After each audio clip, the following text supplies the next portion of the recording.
हो गए, जिसको हम लगातार डिहाइफनेट करने की कोशिश कर रहे थे। और आप देखिए डोनाल्ड ट्रंप ने क्या कहा है। डोनाल्ड ट्रंप ने कहा two great nations, two great nations, यानी भारत और पाकिस्तान दोनों महान देश हो गए, दोनों बराबरी पे आकर टिक गए। तो आपको पाकिस्तान की बराबरी में लाके खड़ा कर दिया, ये पाकिस्तान की जीत नहीं है तो क्या है।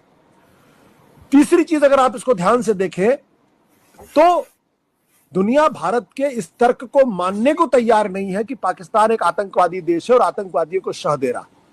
अमेरिका के राष्ट्रपति जब ये कहते हैं कि वो महान देश है और तुम दोनों आपस में क्यों लड़ते हो, हम तुम दोनों के साथ तिजारत करेंगे, तो एक लफ्ज उनका जो 3 बयान मैंने देखा है, एक लफ्ज में कहीं वो टेररिज्म शब्द का वर्ड नहीं है, not a word of terrorism.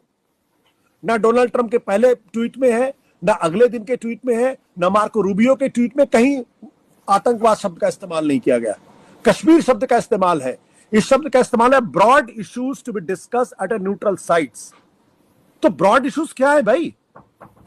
अगर आतंकवाद के अलावा और ब्रॉड इश्यूज क्या है, किसमें बात करेंगे आप? हवा में बात करेंगे, पानी में बात करेंगे, दूध में बात, किसमें बात करेंगे? तो तीसरी चीज ये है कि भाई कश्मीर, जो मैंने कहा इंटरनेशनलाइजेशन हो गया, हाइफेनेटेड हो गया, और कोई भारत की बात मानने को तैयार नहीं आते कि आईएमएफ ने भी आपको मानने को तैयार नहीं, पाकिस्तान आतंकवादी देश है। तो आपको फायदा क्या हुआ?